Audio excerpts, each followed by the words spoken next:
Welcome to Between the Mats. I am Matt McJunkins.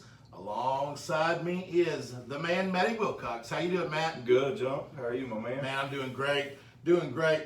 I'll tell you what, being in Arkansas, a football fan right now, it's fun. Yeah, absolutely. You know, we didn't win, No, we didn't. but it just feels so different. It does. And, I went to Houston this last week, had some business down there, which, by the way, I got to eat at El Tiempo. If you've ever been to Houston, it's my place. I go there every time. Right. But one thing I did, too, was went to this place called Rainbow Lodge, and it's all wild game. Yeah. I had a business meeting there for lunch, Nice. and it was, I had the buffalo, not loin, buffalo fillet. That's what it was. Yes. Very nice. Dude, it was awesome. So before we get into this hog talk, Yeah. you got some exciting football. Oh, man, I almost forgot. We can't forget this. So what's funny is we talked about it last week. Yeah. So last week, first thing on the show, I was talking about Clint, my 8-year-old. Yeah. He picked up a fumble, and he took it. He put a few yards and got tackled.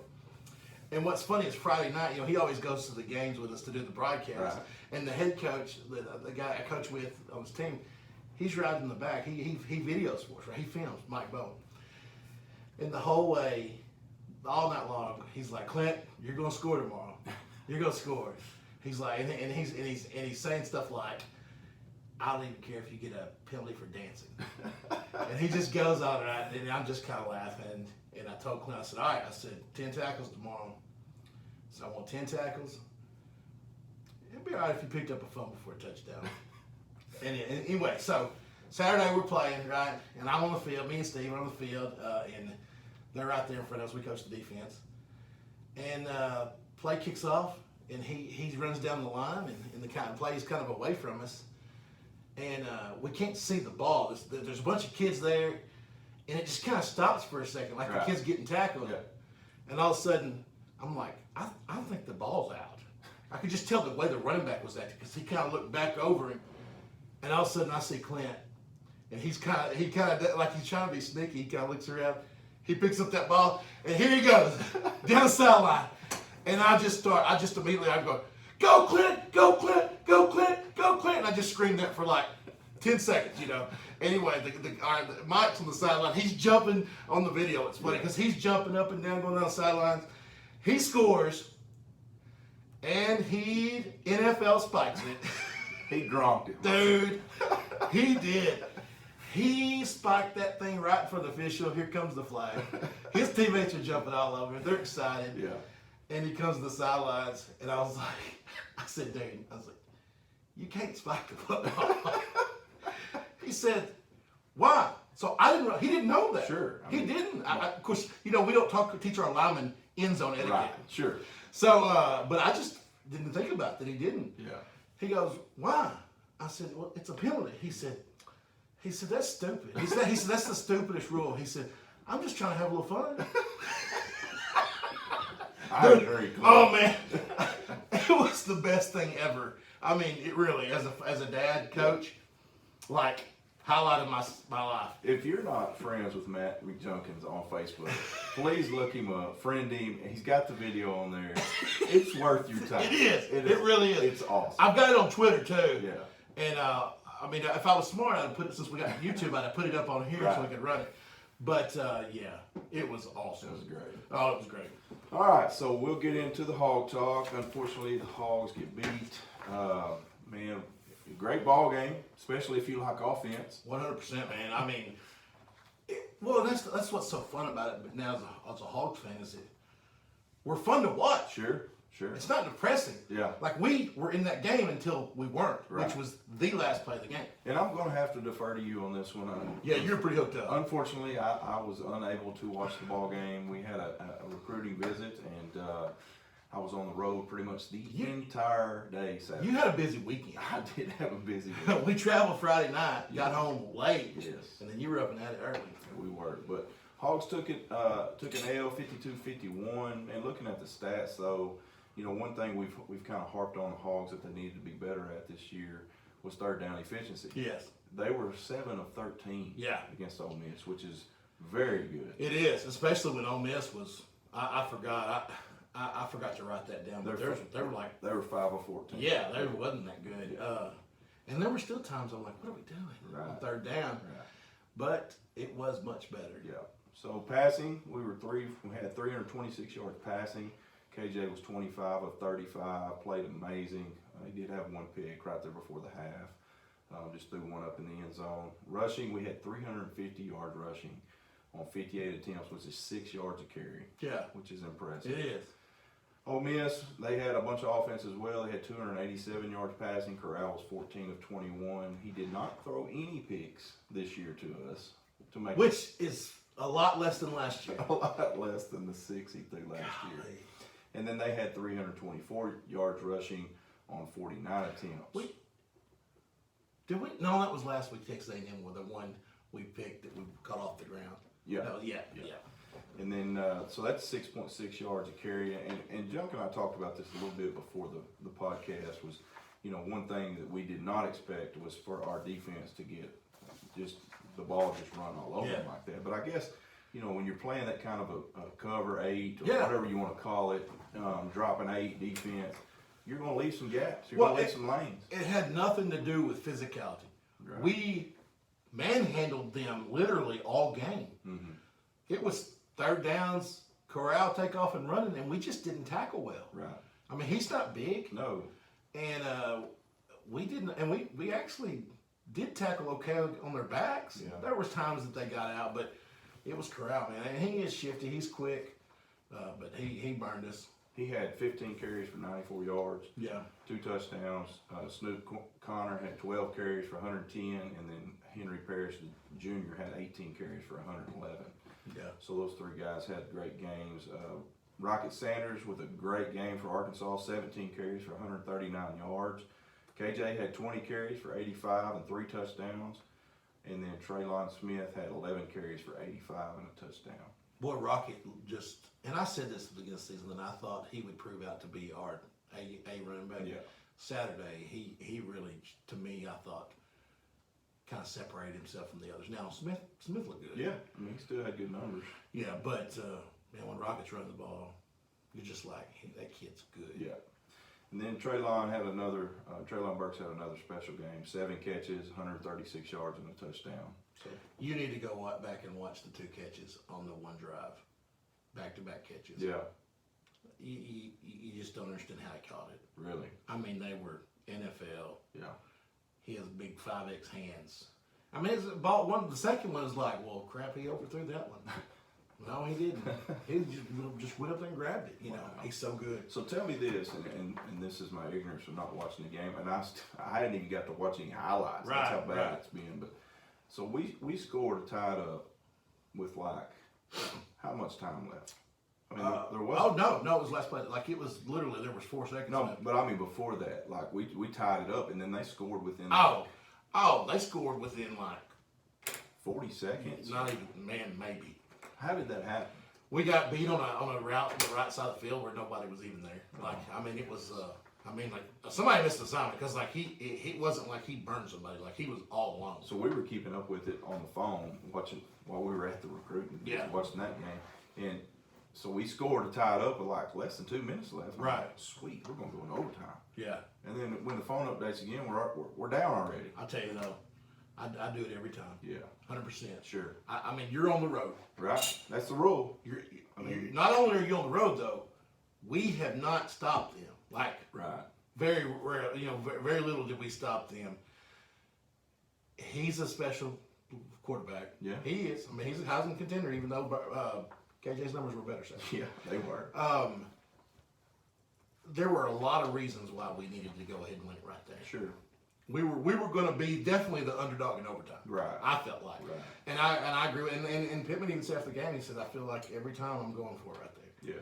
Now the play call, it's easy. Hindsight's 20/20. Sure. It's easy to look back and say, God, why did we do that?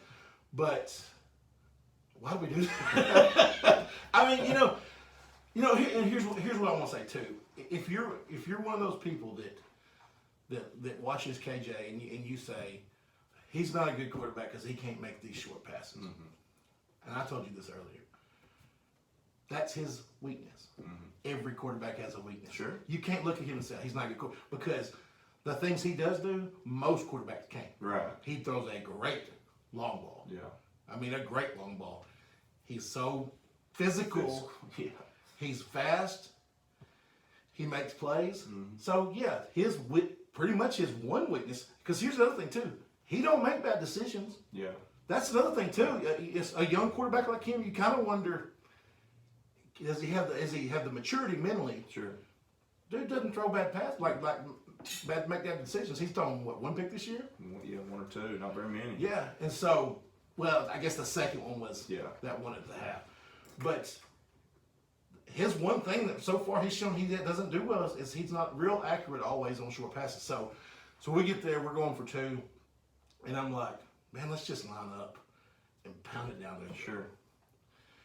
And we kind of rolled out and tried to find the guy, you know, kind of backpedaling because people are coming at you, and find that receiver across the middle, which we just scored on. And actually, earlier in the game, he had been running the ball so much from the shotgun, just straight running, that we got down on the goal line, and he did the same deal. He took the snap, went to like he was run, and then threw it. Yeah.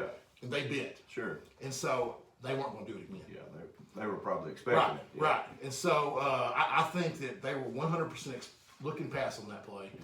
And, hey, you know, we got a bunch of great running backs, and we've got a line that manhandled them Saturday. Sure. So, you know, hindsight's 20/20, but I would love to have seen a just go pound it. Yeah. Well, it's unfortunate, you know, you never want to take an L, and I think we're past the point of moral victories. Sure. Oh, yeah. But, dadgummit. I mean, it stinks, but we're still a top 20 team. Yeah. And 2 years 17. ago, we were the laughingstock of college football. That's exactly right. So it doesn't get any easier. We go from Ole Miss. Well, actually, we go from. Yeah, go ahead. Make this make sense to me. I probably can't. But Texas A&M beats Alabama. Yeah. Everybody like, wow, you know, huge upset. Florida almost beat them 3 weeks ago. Yeah. We embarrassed A&M. Right. How are they ranked ahead of us? That's a great question. Great question. I mean, because they're Texas A&M. I guess so. I mean, I guarantee you, if we beat Alabama, we'll still be behind them. Probably so. Yeah. It's crazy. Well, and looking at the top 10, I mean, if anybody that's watched Oklahoma this year, They're not good. if you think they're better than Alabama, then you're crazy. Yeah. And they're ranked ahead of Alabama. Are they? I knew that was going to happen. I thought last night they're going to put them in front of Alabama. Let me tell you, at first I thought Texas was going to beat the brakes off of them, and Texas gave that game away. They did, 100%. So on to Auburn we go. Another 11 a.m. kickoff, which we have not fared well this year at 11 a.m. kickoffs. So we've had 2 in a row and lost both of them.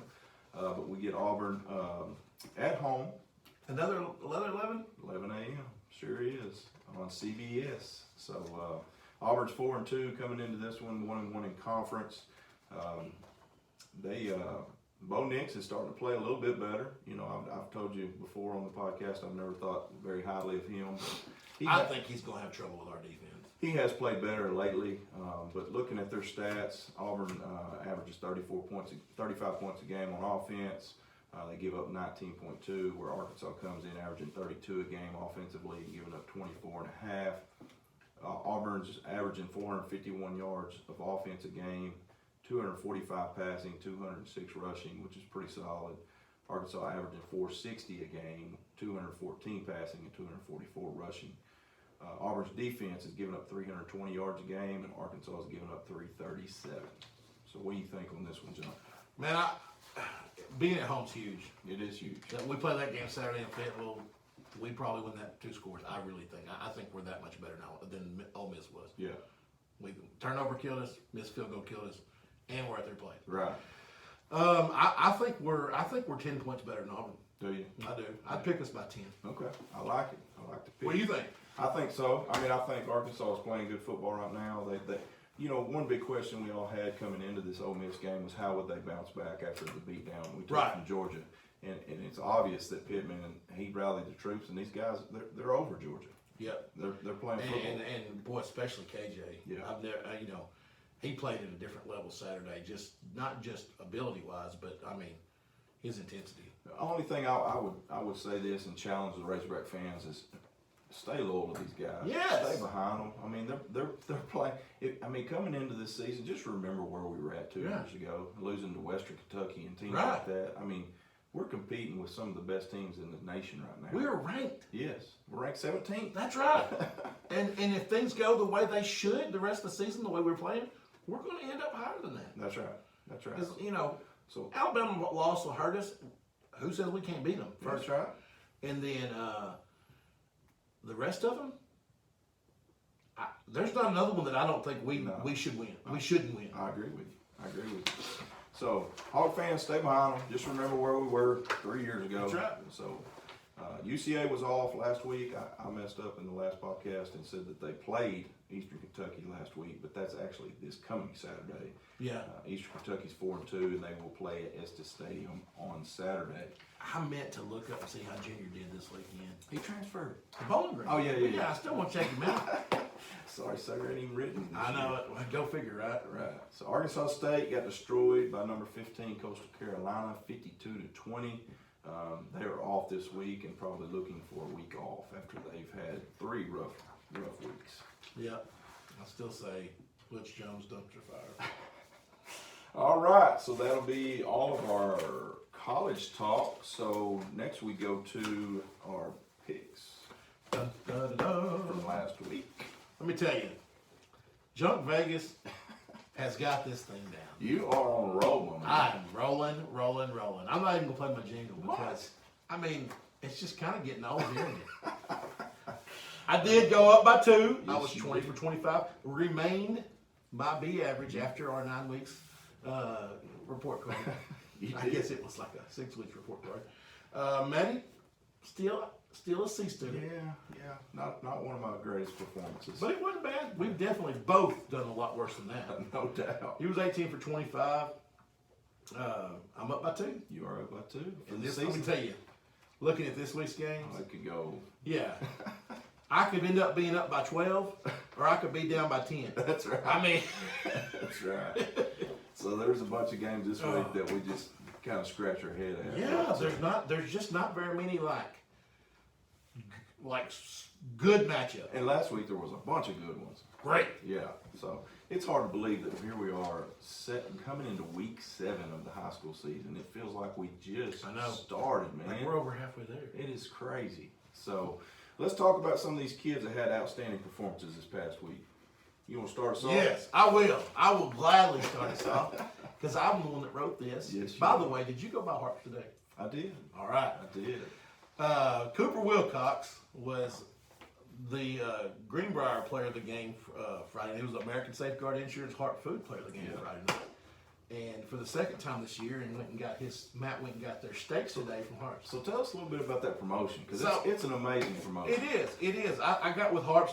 So, me and you both do a lot with the high school, with the Letterman's Club and different things where we're putting on things like feeding them and so a couple of different times now I've gotten Harps to feed the team, and then also we got them to do the banquet, Right. of course. Yeah. And they've always just gone out of their way to like they thank us for letting them be a part Sure. of it. And so I told him, Greenbrier had this. You tell him about the old. Yeah, so years ago, back when I was in elementary school, we used to have a grocery store in Greenbrier called IGA. Yeah. And so the thing back then was the player of the game each week got to pick out, or I guess it was already picked out for them, but they got this huge It was like steak, family size. size steak that they would get from IGA, and so the player of the game would get to go by and pick up that steak, which Right. was a really cool deal back then. Yes. And so Junk had this idea, man, we need to bring that back. And actually, it was Steve Carden. Oh, was it? I was doing the broadcast one night, and Steve was like, he texted me. He's like, he told me, he's like, I used to do that. He's like, you need to go and get somebody to do that in this year and do it for the player of the game. Right. So I got in touch. I was like, well, that's an easy. I knew that wasn't going to be an issue at all. So I talked to Harps and Amanda over there, and I was like, hey, I was like, you think y'all be interested in doing something? I was like, because I can get American St. Croix Insurance to go on with us, and we'll just sponsor, say, half of it. Yeah. And that'll take off some of their costs, you Right. know, because they can do it at cost even and save a bunch of money. Well, they said, well, we'll just go ahead and donate like half of it. Yeah. So which made it work. That awesome. Yeah. So we just basically what I was planning on doing, we got to double up. Yeah. It's awesome. Yeah. So we've got 2 times the amount, which really feeds a family. Yeah, without a doubt. So it So was. so Coops won it twice. Yeah. And every week now, Player of the Week gets to go get a bunch of steaks. It's really cool. It's really cool. And then Bleacher Bling, our sponsor here, Yeah. they do Big Play of the Week. Sure. And so, Big Player of the Week gets to get some swag, Panther swag at Bleacher Bling. Can't beat that. You can't, man. You can't. All right. So, reason I said that is because our first player this week, stats wise, was Cooper Wilcox. Friday night we played Harrison at Harrison. Cooper was 8 for 11 with 227 yards and 4 touchdowns passing, 72 yards, 1 touchdown rushing in the first half. Played a great game. He did. He was throwing darts. And let me just say this, and I try not to brag on him too much. I try to keep him grounded as much as possible. But you know, he last year at against Harrison, they came to our place and we had them on the ropes. We had beat. Had them beat. I mean, I think it was second down in like 7 on our 20. Yeah, I mean, Minute and a half, 2 Yeah. minutes left. Like we're driving, just running the ball down their throat. and he hadn't thrown like in a quarter. He hadn't thrown the ball since first half. Yeah. And we call pass play, and kid makes a great play, breaks in front of the receiver, picks the ball off, we end up losing. Lose the game. And so that game has haunted him Oh, yeah. for a year. Everybody's got that one too. And so for him to be able to come out and play like he did against Harrison this last Friday, Yeah. I was really proud for him to be able to get that Sure. off his back. And it was 45-0 in the first half. We were picked by a lot of publications to lose. Yes, we were. We were up 45-0. Ended up going to half 45-7, and of course second half was mercy rule. Mm-hmm. We played a lot of kids that hadn't played much. Right. They scored a couple touchdowns. Ended up being 45-21.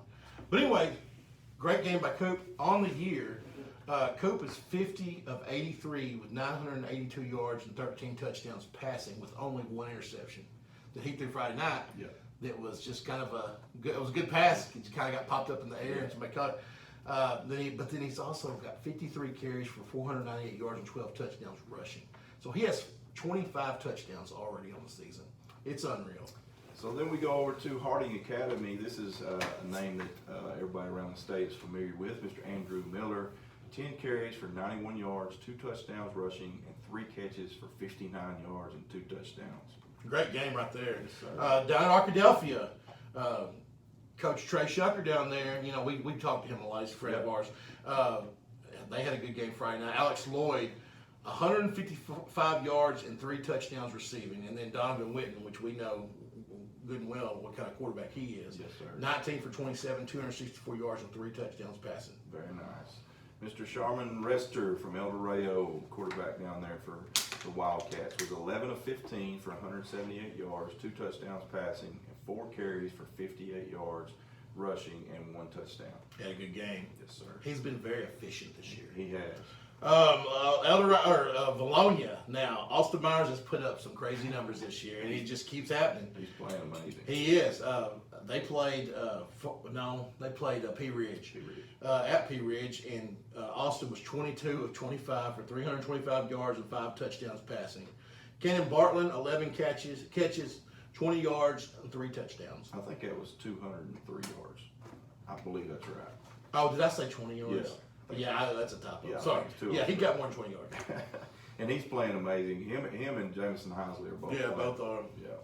Over in Conway, Mr. Jalen Chambers, 11 carries for 97 yards, and then the sophomore quarterback Donovan Omalo was 20 of 26 for 340 yards and 3 touchdowns passing. Unbelievable. Strand Smith, a name we've heard several times down at Benton, played a great game and a big win Friday night over Parkview. 247 yards and 3 touchdowns passing. Then Donovan Pearson, good old Mineral Springs Hornet blood right there. He's a receiver at Benton. I believe he's a junior this year. 4 catches, 130 yards and 2 touchdowns. Oh, also Cam Harris, a name we heard last week. Yes. 3 catches for 140 yards and a touchdown. All All right, over in Parkview, Mr. Monterio Easton had a 74-yard kickoff return. That's a long ways. Yes, sir. Martavian Thompson at Camden Fairview, a name we've heard a lot. 3 touchdown passes. Yep, that's it for Camden. I Yeah. thought there was another one. That's it. 3 All right. touchdown passes. Over in Clarendon, Mr. Quincy McAdoo, a Hog commit, he was 4 of 16 passing, which I didn't even know he played quarterback. He's 4 of 16 passing for 104 yards and a touchdown, and then had 10 carries for 198 yards and 3 touchdowns. And then Kane Cohen from Clarendon had 10 carries for 113 yards, 2 touchdowns. And then Caleb Williams at Clarendon, 9 carries for 135 yards, 1 touchdown, and 2 catches for 50 yards. I wonder if that's not an error there on McAdoo. Like maybe that should have been receiving somehow. Maybe so. But 4 for 16, I don't know where that came from. I'll have to go back and do some research. But they talk about a team performance. They put up some numbers. They did. At Ashdown, a name we haven't said very much. We talked about Ashdown a lot this year, Right. but because he's a tight end, Yeah. another Hog commit, Shamar Easter, he had 4 catches for 73 yards and a touchdown. And then his teammate Jaden Fricks, who we have talked about a lot, had 13 carries. No, I'm sorry. Yeah, 13 carries, 158 yards. Yep. Over in Hoxie, Cade Forrester, 5 of 7 passing for 79 yards and a touchdown, and he had 4 carries for 92 yards and a touchdown. Boy, you talk about efficient. Yeah. Both sides. Justin Gomez over at Harbor, game-winning 22-yard field goal. And then before that, Cole Carlton had a 70-yard touchdown run in the 4th quarter, and they won that, by Very that field nice. goal. That's awesome. All right, Mr. Bladen Fike. Everybody's heard this name several times this year. Yes. He had over at Fayetteville had 355 yards passing and 2 touchdowns, and was throwing it to one of the best receivers in the state, Mr. Isaiah Santega, the Oregon commit. Hopefully, we can talk him into staying. Still driving. But he had 198 yards receiving, a 62-yard touchdown catch. Sorry. Yes. Deshaun Chairs, we've heard this name, over at Elkins, 13 carries, 176 yards, 3 touchdowns running the football. And then Braden Welch, also at Elkins, 15 for 22, 142 yards passing, also with 8 carries, 88 yards, and 2 touchdowns. Very nice. And Huntsville, Mr. Colton Reynolds had 4 catches for 54 yards and 2 touchdowns. At Marion, Ben Gerard, 2 touchdown passes, 1 rushing touchdown. Cam Anderson, 2 touchdown rushes. Mr. Kyle Henry from Van Buren, 7 catches for 134 yards. I think he's been on here every week. Every week, man. He is. He's good. Brady Barnett over at Mountain Home was 12 for 18, 230 yards with a touchdown passing, and then 11 carries for 83 yards and 2 touchdowns. I mean, it seems like, especially this year, you're seeing a lot of these quarterbacks have great numbers passing and rushing. Which makes it that's really, right. really hard to defend.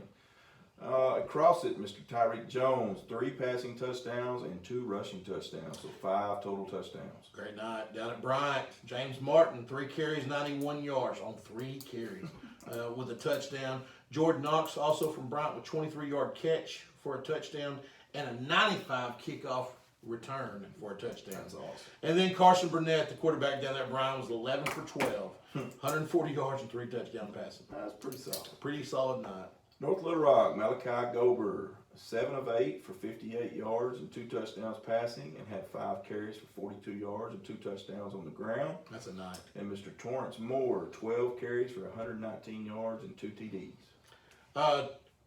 Pulaski Academy, Charlie Pfizer, 25 for 41, 383 yards and 4 touchdowns, throwing the football. And then Joseph Hyman, a name that everybody knows, 275 yards total offense with 5 touchdowns. Very nice.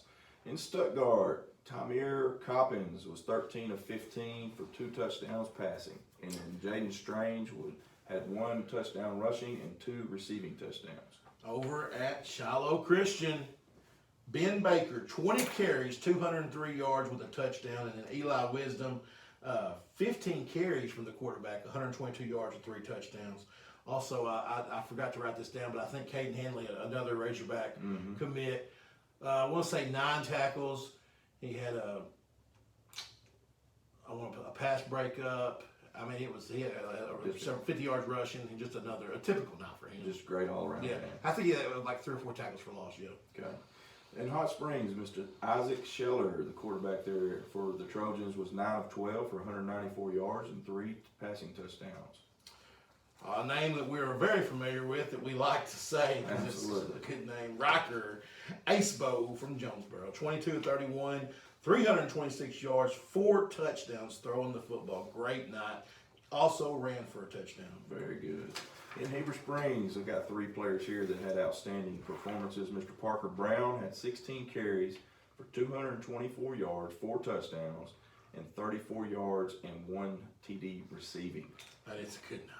Xander Lindley from Heber as well was 10 of 11 passing for 107 yards and a touchdown, and also had 13 carries for 132 yards and 2 touchdowns. Not to be outplayed by Mr. Keenan Sneed from Heber Springs, who had 21 tackles. That's right. Yeah. 21 tackles on the night and 2 tackles for loss. You know, and I want to say this too. I don't know what position he plays, but he had 2 for loss, so I'm guessing he's not a DB. A lot of times when you see somebody with 20-plus tackles, they're a defensive back, and they've got their brains beat out. Their safety made a bunch of tackles. Right. But they won Friday night. Yeah. So He was all over the He was place. all over the place. Over at Greenwood, Hunter Houston, a name we're far familiar with as the quarterback over there, 16 for 26, 196 yards with a touchdown passing. Jake Glover carried the ball for Greenwood 21 times, 198 yards, almost 10 yards carry, 4 touchdowns. And then Javon Williamson, 13 carries, 109 yards, 2 touchdowns. And then also Levi Russell, an 85-yard pick 6. Very nice. In Charleston, Mr. Brighton Ketter. This is my favorite of all of them. I mean, this is... No, it's my number 2. We'll get to number 1. You don't get to read these very often. So listen to this, folks. Brighton Ketter from Charleston kicked a 52-yard field goal, and we watched the video. It could have been good from 62. Easy. I mean, it was a bomb. Yeah, I asked you, I said, don't you think that has 10 yards on it? Absolutely. You said, absolutely. Without a doubt, yeah. Weston Pierce over at Maumelle, 8 for 14, 207 yards and 3 touchdowns passing. And then this one's pretty special. I'm going to let Jump tell Okay. you about it. Yeah, so, boy, you talk about get your Kleenexes, because I'm telling you, let me check something real quick. I don't know if we're still recording, but the YouTube's got something going on.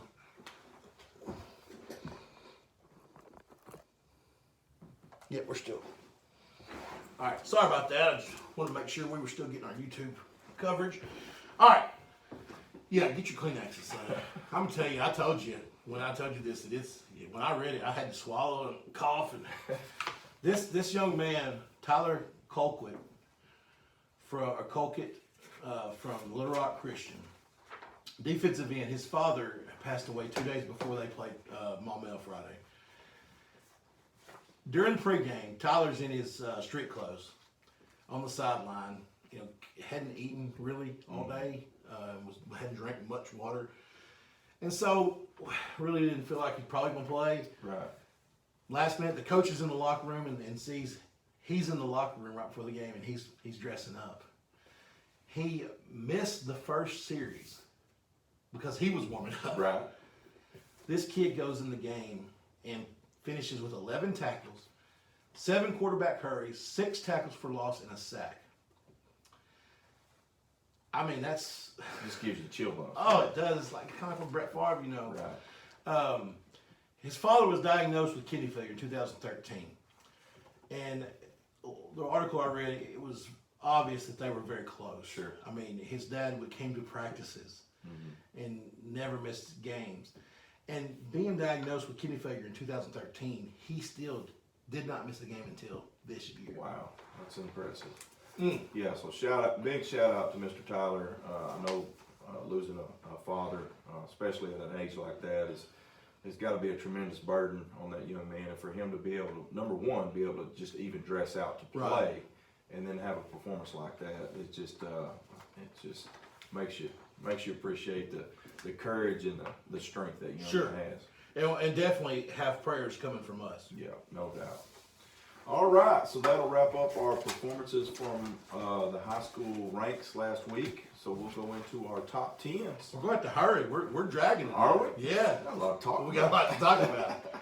So let's start with 7A. You good with that? Yep. I'll start with 7A this week. Last week, our top 10, we had Bryant number 1, They ended up beating Central 63-0. Had Cabot number 2. Cabot took it on the chin to Conway last week. Conway with a great performance, beat them 57-21. I know a couple guys that picked that. Yeah, I think we did pick that, didn't we? We had Conway at 3, which that will change this week. North Little Rock at 4. North Little Rock took care of Southwest 62-14. Fayetteville was number 5 last week. They beat Southside 47-17. Bentonville was 6. They beat Heritage 49-14. Northside took care of Catholic last week 42-0. Number 8 last week we had Bentonville West. They lost to Rogers 33-28.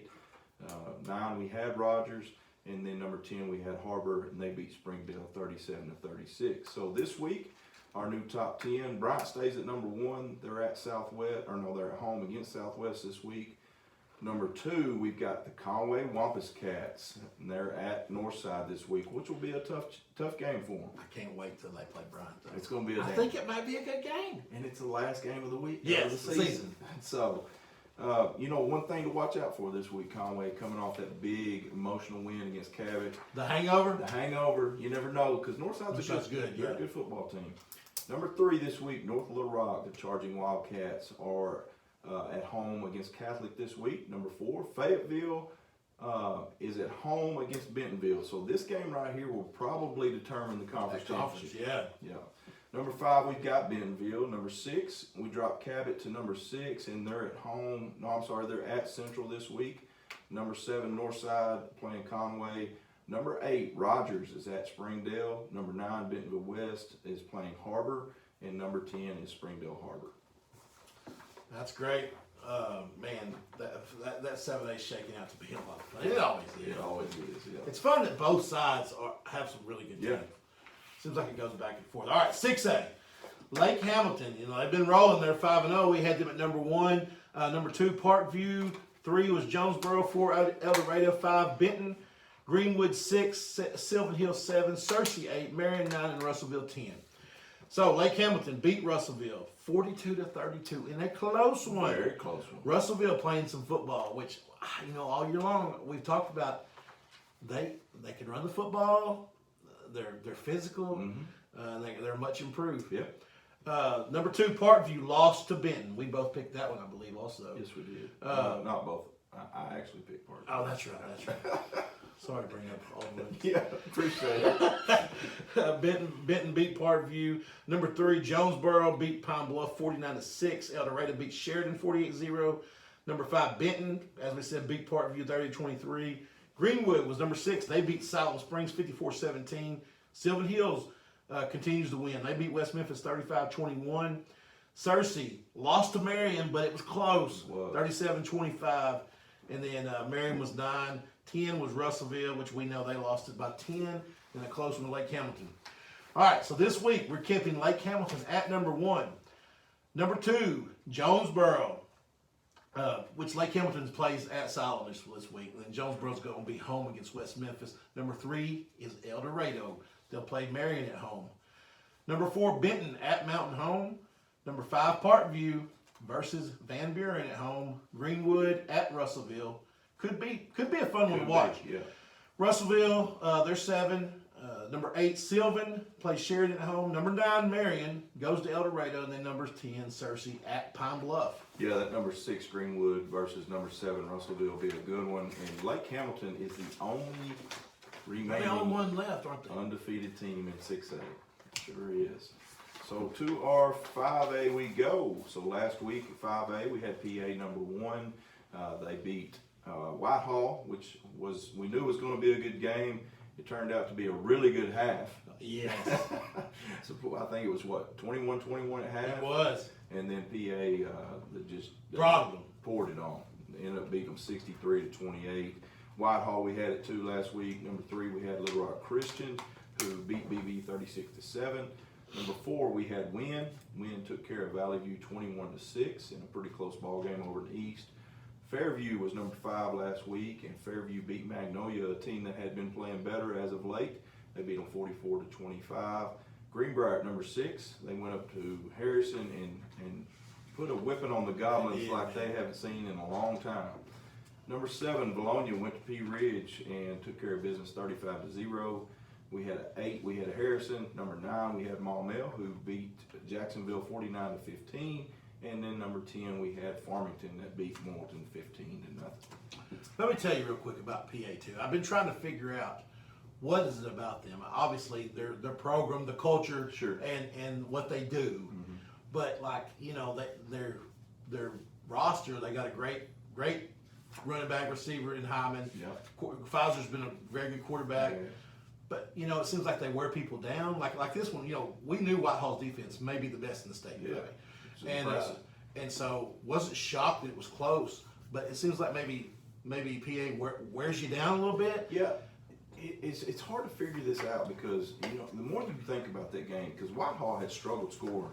Yeah. Up until that game, Yeah. they scored 21 In the first half, In the yeah. first half, and then don't score but 7 in the second half. Right. So But where I was going with that is like maybe they wear people out, but I don't think that PA is very deep. right. I don't think they've got a big sideline full of kids. Yeah. All I can come to is that their center, Trevor Duke, It's got to be. is the difference. That's it. And he's my cousin, So he's moving to Greenbrier next year, Oh, right? I wish. Missy, Brian, we'll make it real nice for him. That's right. All right, so our new top 10 in 5A this week. A little bit of shake-up. We got PA still at number 1. They're at Maumelle this week, which will be a good test for them in the Central. Maumelle's record's not that great, but man, they have played some really, really close ball games this year. Number 2, we left Whitehall at 2. We just feel like that defensively, they're a step above everybody in the state, and they're going to be hard to beat. Yeah, it's going to be hard to score on. because you can't score on them. Which is going to be interesting because in the West, we got some pretty dynamic offenses. That's exactly right. Number 3, we moved Fairview to 3. Fairview is 6-1 on the season. They're at DeQueen, so they'll have another win this week. Number 4, Greenbrier.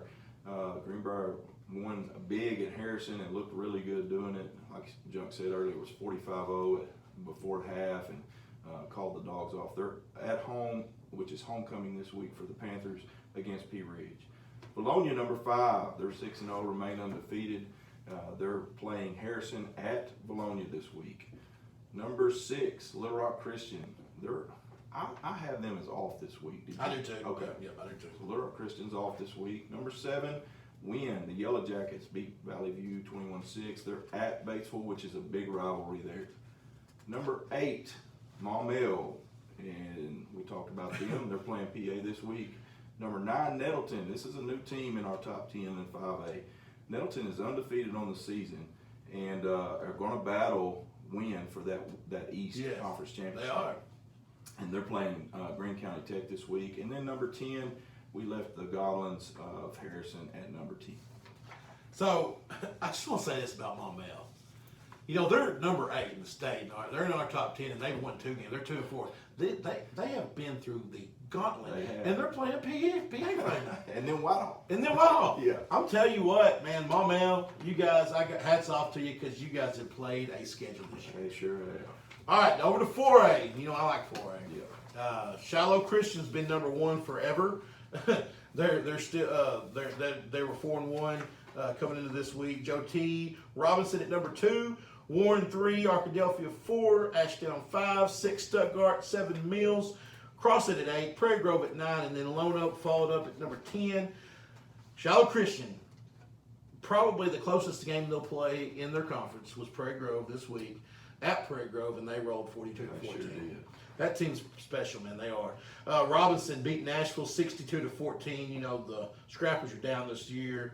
Hopefully, they got a lot of young talent that's going to bring that program back because they're storied. Mm-hmm. Number 3, Warren beat Dumas 51-14. Arkadelphia beat Fountain Lake 48-14. That's a big win. That's a big one. Ashdown beat Malvern 21-8. Stuttgart beat Baldwin 42-19. Seems like Stuttgart's really coming on. Yeah, they are. Mills, in a shocker, lost to Clinton 38-28. I believe Clinton lost to Heber last week, I believe. maybe 2 weeks ago. Yeah, I can't remember. Crossett beat DeWitt 44-14. We mentioned Prairie Grove already. Then Lone Oak lost a nail biter to Southside 38-36. Did you pick that one? I believe I did. So this week, Shallow still at number 1. They'll play at Gentry. Joe T. Robinson, number 2 at Malvern. 3, Warren at DeWitt, or no, they're home against DeWitt. Sorry. Arkadelphia is going to go to Haskell Harmony Grove. Haskell Harmony Grove has played some ball this year. Ashdown at Nashville. Stuttgart's playing Clinton at home. Crossett's going to go to Monticello. Prairie Grove at Huntsville at number 8. Number 9, brought in Rivercrest this week. Yep. They're going to Highland. Then Pocahontas, we brought them in this week. They're number 10 at Truman. So Pocahontas lost to a Nettleton team, which we just put in the 5A. Mm-hmm. And then they lost to Rivercrest, so we just put this number 9. And then Rivercrest has only lost to Valley View, Right. a 5A. Pretty good team. Yeah, that's So exactly. that's 4A for us. All right, so 3A we go. Last week we had Prescott number 1. They beat Centerpoint, which this game here, if you were paying attention to this game, was all Centerpoint, especially early. Yes. And Centerpoint was putting it on Prescott. I believe from what Junk's inside sources tell us that Centerpoint's quarterback went down with an That's injury. what I heard. I don't know what it is, Right. but that's what I heard. And that was the turning point in the game. Yes. That's when Prescott really came back and ended up pulling out the win, 50-41. Number 2, we had Boonville. They beat Mayflower 49-14. Harding Academy beat Riverview 38-7. Number 4, McGee beat Camden Harmony Grove 36-12. Osceola won by a forfeit. Palestine Wheatley had a forfeit last week. Number 6, Paris beat Baptist Prep in a close ball game, 24-12. Number 7, Charleston beat Mansfield 46-0. Centerpoint was number 8. Number 9, Glen Rose, who beat Bismarck 35-7. And number 10, Hoxie took care of business at Corning 35-0. So our top 10 this week did not change a single bit. We got Prescott at 1. They're at Genoa Central this week. Boonville plays at home against Baptist Prep. Harding Academy is off. Number 4, McGee is playing at home against Rising. Number 5, Osceola is playing at home against Harrisburg. Number 6, Paris is playing at home against Atkins. Charleston is at Hackett. Centerpoint is playing at home against Jessieville. Glen Rose at home against Falk. And Hoxie at home against Piggy. I say this though, if I knew the status of the quarterback at Centerpoint, Yeah. it'd be hard for me not to move him up quite a bit. Absolutely. Yeah. So we go to 2A, my classification. That's right. Number 1 has been the Bigelow. What is it? The Panthers. Panthers. Yeah, that's what I was thinking. And I will say, we've had Bigelow number 1 now since week 4. Yeah. And I think there's some other publications Yeah. now that have Bigelow number 1, but Yeah. they just put them there like last week. Yeah. I'm glad they started. Some figuring of it us had Bigelow there at like week 1, maybe 2. Yeah. I finally got on the I had to throw that one. That was a gut punch, right? You teed it up for me. All right, so Bigelow number 1, they're 5-0. Gurdon was number 2. 3 was McCrory. 4 was Hazen. Clarendon 5, 6 Desart. You know, those teams are all right there around each other. 7 Fordyce. That's just a little further south. Junction City down there. Number 9 Quitman, and then 10 Hector. So Bigelow beat Mountainburg 49-22. I can't find where Gurdon played, but I thought they had a game this week. They beat Earl 46-14. Okay, I could not find the score on that. I'm glad you got that. Yeah. All right, so McCrory beat Carlisle 40-14. Hazen lost to Desart 36-0, got shut out. They did. Clarendon beat England 52-12. Desart, as we mentioned, beat Hazen 36-0. Fordyce beat Junction 42-6. Impressive win Yeah, there. that was Junction as they were at, right after Fordyce at 8. Quitman, number 9, beat Yellowville Summit 47-13. That's a good win. It is. Yellowville's been playing some people really close. Really close. Hector beat Magazine 42-3. You don't see very many high school games that they just kick a field goal. Right. That's exactly right. So this week, Bigelow at 6-0 are still at number 1. Number 2, Gurdon, they're 6-1, I guess. I had them at 5-1, so That's what I they're got. 6-1. McCrory, they're going to stay at 3rd at 6-1, but Clarendon moves to 4th after Hazen gets beat. And Clarendon lost a close one to McCrory, which Hazen lost a close one to McCrory. And Desart lost a close one to McCrory. So Clarendon's number 4, they play Hazen at home. Desart's number 5, they play at Carlisle. Fordyce is off, I believe. That's what I've got. Hazen number 7 at Clarendon. Going to be a big game there. Quitman number 8 plays Magazine at home in that new turf. Yes, sir. Number 9 Hector plays at Mountainburg. And number 10, the Poland Indians come back into the top 10. They Yep. play Mount Ida. All right, so that's gonna wrap us up for our new top 10s. Yes, sir. So I guess really we've just got two things left. We got to do our picks Yes, and then and our players of the week. your Bleacher Bling That's right. t-shirts. They're sweet too. So we sent out our first. I guess it was week 5. No, week 4. Week 4, Week yeah. 4, we No, it was 5. We just did 6.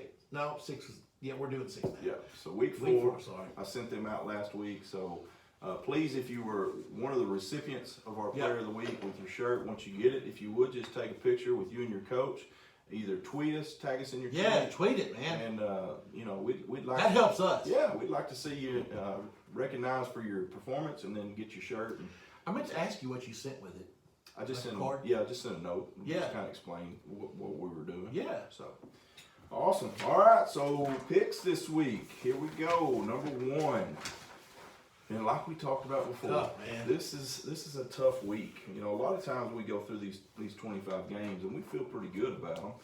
This one, I don't feel too great. I don't either. But I think number 1 you picked with your heart, didn't you? I did. Number 1, Bentonville at Fayetteville, the Purple Dogs. I went with Jody Grant Because you like Jody Grant. and the Tigers by 7. I knew you was going to do that. And I went with Fayetteville, not because I don't like Jody Grant, because I like him too. But, man, Fayetteville's rolling, man.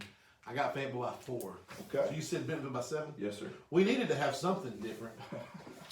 All right, so number 2, Searcy going to Pine Bluff to play the Zebras. I've got Searcy by 10. I got Searcy by 7. Number 3, Wynn going to Batesville. And like we've talked about before, this is a huge rivalry game Yes. right here between these two teams. Typically, this would determine the Right.